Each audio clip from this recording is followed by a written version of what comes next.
ನೋಡಿ.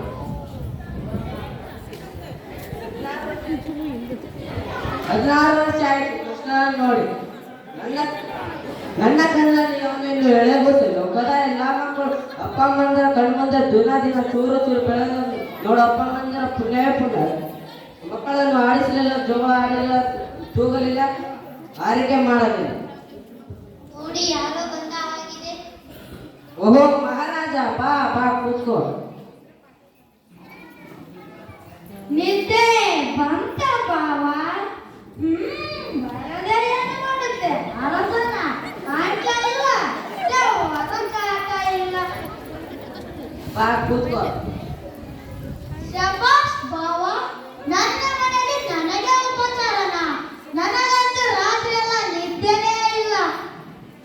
ರಾಜಕಾರ್ಯನೇ ಹಾಗೆ. 10 ಜನರ ಮಧ್ಯೆ ಕೂತಾಗ ಚೋಳಿ ಏಕಾಂಗಿ ಇದ್ದಾಗ ಒತ್ತೇನ ಮುಚ್ಚದ ರೆಟ್ಟೆ. ಮೊದಲಿಂದಲೂ ಬಲೆ ತಮಾಷೆ ನೀನು. ನಿನ್ನ ಕುಂಬಳಕಾಯಿ ನಿನ್ನ ಕೊಡುವಲು. ದೇವಕ್ಕೆ ನಿಮ್ಮ ಅಣ್ಣನಿಗೆ ಸ್ವಲ್ಪ ಹಾಲಾದ್ರೂ ಕೊಡು. ಹಾಲು ಹಾಲು ಕುಡಿಯೋರು ನಾವು. ಹಾಲು ಅಡಿಸಲ್ಲ ನನಗೆ. ದೇವಕಿ ಚಿರಸಾಗರ ಮಗ ಕಥೆಗೆ ಗೊತ್ತಿಲ್ಲವೇ?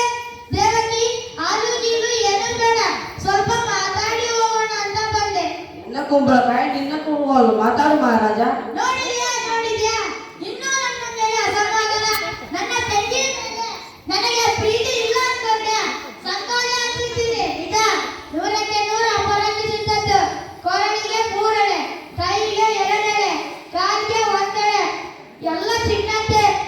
25 ವರ್ಷ ಆಯ್ತಲ್ಲ ಹಾಕಿ, ಸ್ವಲ್ಪ ಆದರೂ ಕಪ್ಪಾಗಿದೆ. ಅದು ಪ್ರೀತಿ ಅಂದ್ರೆ. ಇರ್ಲಿ ಬಿಡು ಬಾವ, ನಿಮಗೊಂದು ವಿಶೇಷ ಕೇಳಬೇಕು. ಇವತ್ತು ಮಥುರಾ ನಗರದಲ್ಲಿ ಧನುರ್ವೇಗ ಮಹೋತ್ಸವ ನಡೆಯುತ್ತಿದೆ.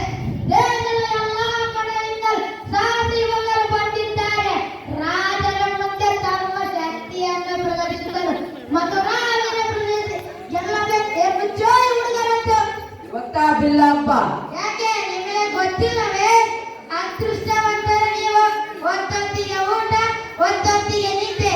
ಬಿಸಿಲಲ್ಲಿ ಭಯ ಇಲ್ಲ, ಮಳೆಯಲ್ಲಿ ಜಯ ಇಲ್ಲ. ನಾಜುಗೋಡ ಮುಂದೆ ನಿಮ್ದೇ ಒಂದು ಪ್ರಪಂಚ. ಒಂದು ಋಣ ಕೂಡ ಹೊರಗೆ ಹೋಗುವ ಹಾಗಿಲ್ಲ, ಒಂದು ಋಣ ಕೂಡ ಒಳಗೆ ಬರುವ ಹಾಗಿಲ್ಲ.